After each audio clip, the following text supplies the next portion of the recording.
Welcome, everybody, to the Let Purple Rain podcast. Please like and subscribe. This is the Diary of a Draftman, Scott Fish Tadpole Bowl mock draft number 2. I am your host, Joe Arpasi, otherwise known as Purple Rain. I started my CFF work in 2008. After stepping away for 8 years, I returned in 2024 as Purple Rain. You can follow me on X at the handle that you see on the screen. You can also find all of my content over at letpurplerain.com. And to get us started here, I'm going to go over a couple of quick announcements. I have my 2025 CFF Draft Guide. It is out and available right now. It is the biggest draft guide I've ever done, going back to my start in CFF in 2008. There's 76 pages of CFF info. It includes my keys to fantasy success, coaching systems and scheduling info, player spotlights. I have player rankings for FBS, P4, G5. Also, specifically, player rankings for Underdog, Fantasy Best Ball, and the Scott Fish Tadpole Bowl. I have draft analysis breakdowns. You also get 974 player projections. And you get Fantrax player ranking upload files. So you can take all of the player rankings that I have on my cheat sheets. You can take these files, upload it into your Fantrax leagues. It makes things super fast and easy. This is a must-have draft guide for 2025, guys. And for all of you that are unaware, if you are a premium subscriber to my site, you get all of this for free. If you're not a premium subscriber, if you don't want to sign up, which is completely fine, I also have a link where you can purchase this for $15. So I'm catering to everybody here. Whether you want to be a premium subscriber or not, but I'm throwing out that value. If you're a premium subscriber, you're going to get this for free. I'm also going to throw out another announcement here. On Saturday, July 19th, live here on YouTube, I'm going to be hosting the 2025 Battle for the Belt 52-Man League Challenge live draft.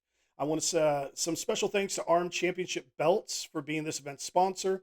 You're going to have myself, Eric Froton, Jared Palmgren, and John McKechnie are all going to be tuning in live while we're drafting our teams. It's going to be a great time. You can find it on my YouTube channel. Go over to the live tab. It's already pre-set up, so you can set up a reminder so you don't miss it. This is the Diary of a Draftman mock draft series. In these episodes, I'll be conducting live mock drafts. I'll be giving you an immersive experience into my mind as I draft my fantasy football teams. YouTube for today is going to be the home of the preview show. I'm going to cover the first 5 rounds of the draft as it unfolds, and then you'll have to go over to letpurplerain.com, which will be the exclusive home of the main show. That's where I'll cover rounds 6 through 25 to complete the draft. As the draft ensues, I'll be explaining my thought process as I draft my team. You'll be able to see my player queue, my roster. I'm going to be providing you my insights on who I'm looking at drafting as the whole thing goes on. And as the year goes on, I'm going to be using different draft strategies. Some things here. One unfortunate announcement. My plan was to do Underdog mock drafts with you guys. Underdog and everything that they do from college football is technically legal in Indiana, but Underdog is not offering it in Indiana, which is where I live. So I cannot join any of those and do any mock drafts on them. I have sent them a bunch of our state legislation, hoping they're going to change their mind, realizing the state of Indiana carved out paid fantasy sports as separate from sports wagering. So it's completely separate and allowed here in Indiana. I don't know if they're going to change it. Maybe I'll get lucky, but if not, I'm just going to have to give that unfortunate news. I'm not going to be able to do Underdog mock drafts for you guys this year. And on today's show, I am going to be using my Power 4 Tadpole Bowl draft strategy that you can find in my draft guide. To kind of give a quick overview of what I'm going to be doing here for the preview show, in rounds 1 through 2, I'm going to be looking to draft 1 running back and 1 wide receiver. In rounds 3, I'm going to have a balanced mix, 1 quarterback, running back, and receiver. Compared to some of the other draft strategy analysis that I provide, this one is a little more balanced for those first 5 rounds. I believe that there are not as many wide receivers in the top 3 ranking tiers for Tadpole Bowl that there is with quarterback and running backs. That's one reason why I'm going a little more balanced. But one thing I'm going to do a little different today. If you watch the Fantasy Rain Rundown, I was giving my Tadpole Bowl observations, and two things that stood out that I'm going to cover very quickly. If you, and I'm going to actually, guys, I'm going to switch over just to get the draft screen up. Um, just make sure I've kind of got everything ready here on my end, which it looks like I do. Um, Number one, Tadpole Bowl, you're going to be able to make transactions, which means you don't, you can afford to draft a guy, miss on him, because you're going to be able to pick up someone later. And I think that's a big thing to point out first and foremost. It's not like best ball that you're locked into the guys that you draft. You can afford to swing for the fences and miss. Obviously, you need a balance, consistency with risk. Um, that's the first thing I want to point out is that ability to get a new get players as the year goes on. The other thing I want to point out here is that if you're someone that you want to try and win the entire thing, the whole Scott Fish Bowl, that your best strategy may very well be embracing more risk in the players that you draft and shooting for guys that have big ceilings. Um, and that's what I'm going to do today. I call it boomer bust, is what I said on Fantasy Rain Rundown. That, taking a boomer bust approach, I think, could be very good for you because, okay, you might reach a couple rounds high for a guy. Maybe he doesn't live up to expectations. Um, but if he hits, that could be a guy that gives you a chance to win this whole thing. The draft just started here, but that's going to be a little bit of what I'm doing today. So if you look, you can see my player queue underneath my head down here. I'm not going to go completely in that order. I'm going to bounce around a little bit, and I'm going to really be looking at guys that I think have good high ceilings, and I may skip over guys that I have ranked higher. There's going to be other times where I am going to follow the safe and steady process here. And when it comes to the different positions to draft at different rounds, I'm still going to follow that to an extent, the way that I have it outlined in my draft strategy analysis, but I may break from that as I'm shooting for high upside guys. So this gives you a little more of a fluid style of a draft strategy approach that we can look at here for this. All right, we're one pick away. I'm in the number 5 spot. So anytime I'm drafting toward the front third of the draft, I feel like these running backs are really going to disappear. I don't like the crop of running backs that'll make it back to me at the 2-9 spot, or excuse me, 2-8 spot compared to the wide receivers. So here, I'm definitely going to go running back first. Switch us over. I'm going to go running back first, and then I'm just going to wait and see who I can land at that receiver spot. And as I look at these running backs here, for those high upside guys, and as I'm going down my list, I like Washington from Baylor a lot. I think he's kind of steady. Hankerson's a steady guy. Taylor's a steady guy. Love, I think, is a guy who could have big upside. I'm one of the few people that's kind of leaning him because I think he's going to get way more carries because the quarterback's not going to be getting them.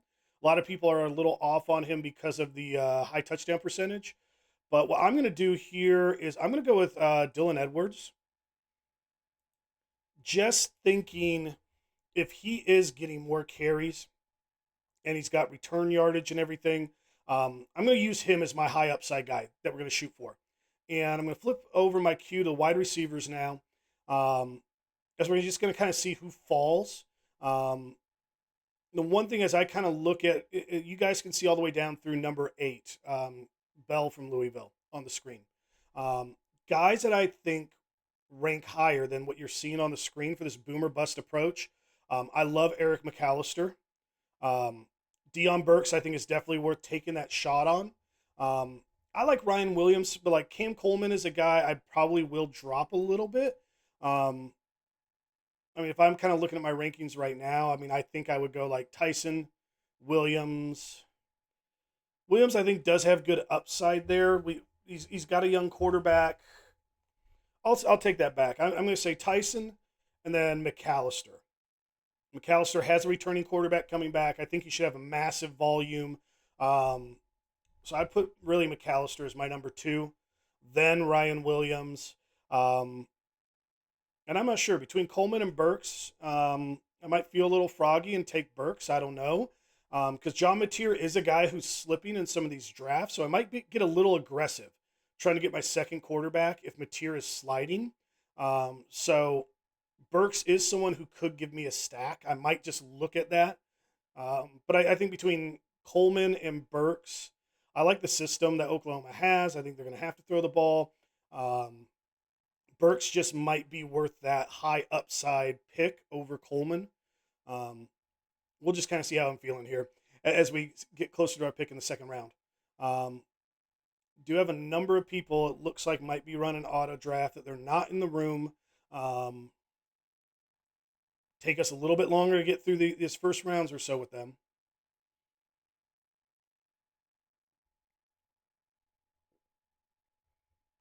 And like I said, those running backs are just going off the board. I'm not a fan of drafting in that front third of the draft because I really do feel like it ties your hands.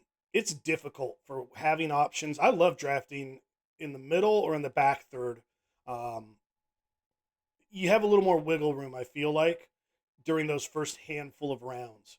Um, and this is one of those, even when we get to rounds like 3 through 5, I may very well shoot quarterback much earlier than I do, just because I might want to land one of these. I'm going to go after a big, high upside guy. Um, so that's why I say like today's going to be interesting. Before I kind of showed you just the play it by the book, my Tadpole Bowl mock draft one, play it by the book, play it by the way that I wrote the draft strategy analysis. Today I'm going to give you guys a little different approach, and you see me targeting some different players, guys that I kind of like, who I think have that potential for a really good big ceiling. Once again, running backs are just dominating the board right now. If this is your first time joining me here for the Diary of a Draftman mock draft series, a couple things you can expect. As I stated, I'm going to talk out my thought process. You're going to see my queue. If you look down on the bottom, I can pull up my roster for you, which I did not fix that in the settings. I'll explain why, but there, I got a guy in there. Or if I'm just looking up the regular players, you guys have full view to being able to see all of that. I meant to fix something in the settings and I didn't, because once I was done with work today, I went out on the lake. I had some beers on the boat, and then I came back and got ready for this. So I mentioned golden treats, I call them, or Steve Weisers. Um, I like to have these while I draft, and I'm going to be drinking them all throughout the draft. I'm giving you a fully immersive experience of what it's like in my head as I go through and I do my drafts. So that's another one of these things that's just a regular. I like to have my Steve Weisers. Um, you guys won't be able to see on the screen the X handles blocking it, but I'm sporting a, let's see if I can lift it up enough while we're waiting here. Black Sabbath. I'm going old school metal today with my t-shirt. Not on the YouTube preview show, but on the main show on letpurplerain.com, I put music on. I like to rock out while I draft. When we have these slow parts, like you have to listen to me and silence. Once I get us off of YouTube, I can play music and not have to worry about copyright strikes on my channel like I do on YouTube. So it's just like I like to rock out. So that's another one of the things. I'm going to be sporting some type of a metal shirt while I'm doing these drafts. And it's just about having some fun and really all of us just kind of enjoying this and me trying to give you guys different insights, different ways that you might think about it. But I say in my draft strategy analysis articles, guys, there is no one way to draft a team. I'll give you some insights. I'll give you things, and think of it like a buffet line, or not a buffet line. Think of it like a cafeteria line. Pick and grab whatever you want off the line. I'm not telling you have to eat the exact meal the way I'm eating it. Here, pick and choose what you want. It's all a cart. But anything that you can learn watching these shows that'll help make you a better drafter, that's my goal. That's what I'm hoping you can walk away from with this. Man, things are going slow here. Klubnik in the first round was kind of a surprise. And I mentioned this on the last mock draft, guys. It's on to me. Perfect. So we have our choices here. Sorry, I did not switch us to all receiver there. So we have McAllister and Burks. McAllister really is that top guy. I'm going to take him. And then as this is going around, I want to keep my eye on running backs. Um, there's a handful of like I think running backs dry up pretty quick in these. So as I'm looking at the screen, and this is one thing, I can look at ADP, and you'll hear me as the draft goes on. I'm going to bring up ADP stuff, but um, sometimes I think just grab the guy you want. Um, a good example, the top guy on my list right now, Smothers from North Carolina. I've tried to wait and wait and wait, and I miss him a lot. And I'm really high on Smothers. I think he could have a massive upside. Um, so for someone like myself, if I'm thinking, well, maybe I can get him the next round, that might be the only way I kind of am going to let some guys drop. I'm just going to be more aggressive and take my shots on my guys. But looking right now at running back, Smothers, Hardy, Wisner, Durham. I love Peoples, but I know I can wait on Peoples. Um,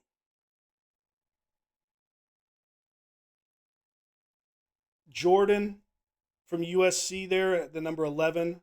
Um, I think those are all guys that if any of them are on the board, I'm obligated to take.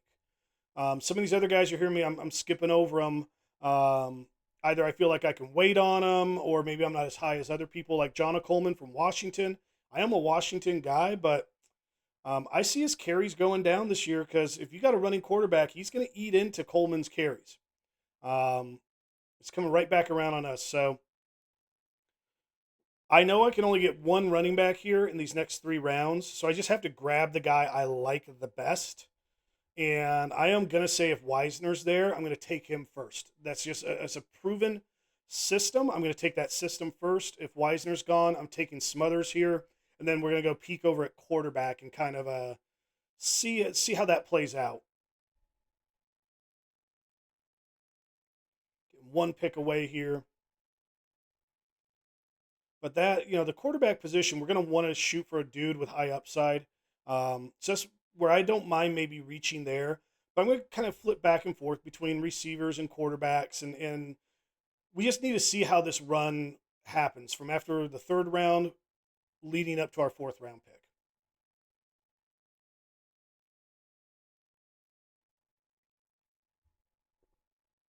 I do like how this first third of the draft, those of us at the beginning, it's moving pretty quickly. We got a good pace. Things just kind of slow down in the middle and the back turn.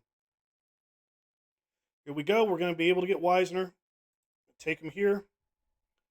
And right now, I haven't really checked bye weeks, to be honest with you. Uh, you cannot see the bye weeks. I can on the screen. And I did just have an overlap of week 11 at my running back, so I'm going to have to avoid that. I'm going to flip over to the players. And if you look right underneath there, if I go to a position, you're going to see right underneath the green buttons. That's where the rank is.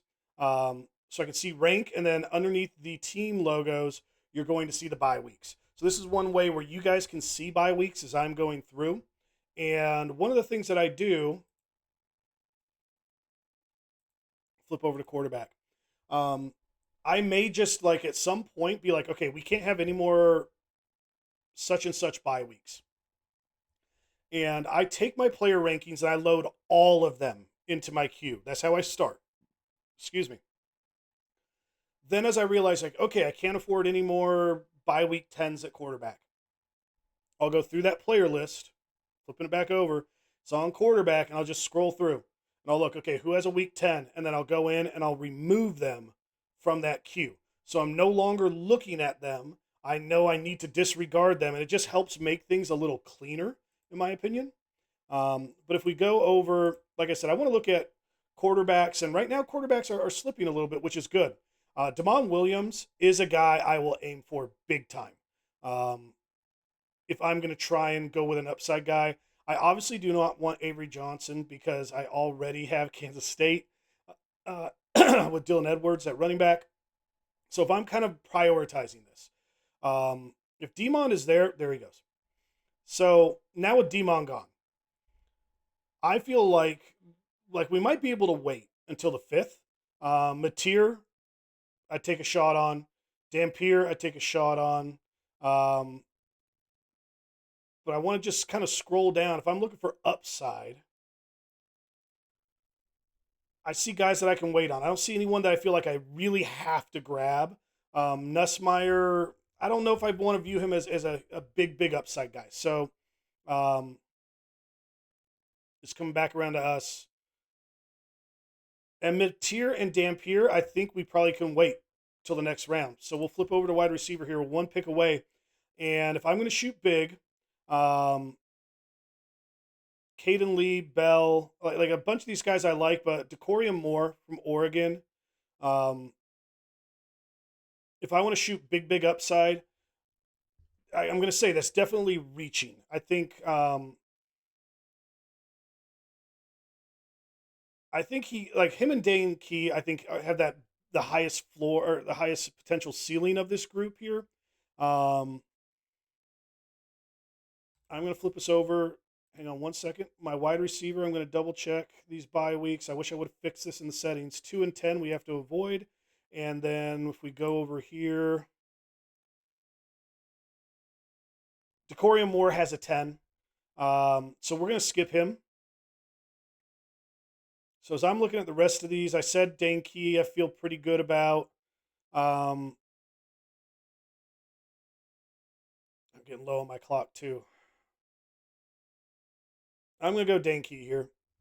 I was thinking about playing the ADP game and taking Chris Bell, but I don't know when I'm going to get back around to taking wide receiver again. So I'm definitely reaching here for Dane Key, but I want to take a wide receiver here. I want to shoot for my potential upside guy, so we're going to do that. Quarterback now.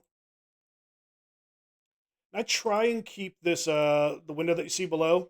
I like to keep it on cue just because it's a little cleaner for you guys to view on TV. I will flip over to the players when I'm trying to double check the bye weeks. That's the best way to do it.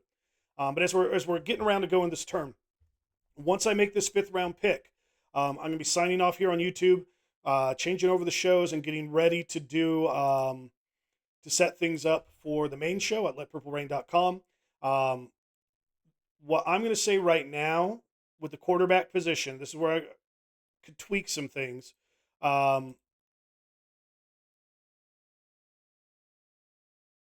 I still think we could potentially wait, and where I might just flip instead of like I'm locked into taking a quarterback right now, I might say let's wait till round 6. Like right now, Smothers is there. I'm thinking I'll just grab him, because I do believe we can get either one of those top 2 quarterbacks of Matier and Dampier. I think we should be able to land one of those guys in round 6. Smothers is one of those guys. His ADP, and you know what? We're going to double check the bye weeks. 8 and 11, and was it week 11? Week 11, I already have shared. Dang. Oh, and there go both those quarterbacks. All right, so we now really need to look at this one quarterback-wise. I mean, a real high upside guy. I'm not really keen.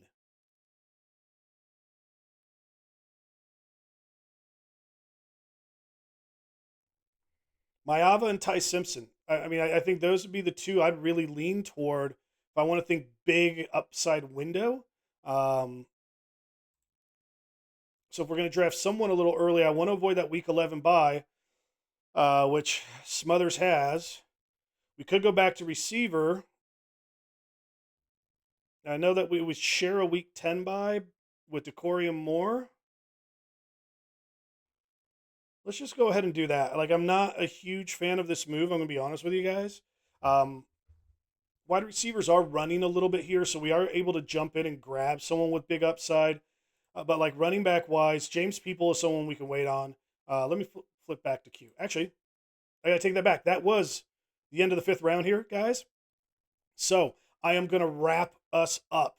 I want to thank everybody for watching Diary of a Draft Man, Scott Fish, Tadpole Bowl, mock draft number 2 preview show here on the Let Purple Rain podcast. Please like and subscribe if you haven't already. Head over to letpurplerain.com to watch the rest of this draft. The link is in the description below. If you enjoyed this video, check out the rest of my mock draft shows. You'll find a link at the end of this video. Thanks for joining the Let Purple Rain podcast. Your CFF reign starts here.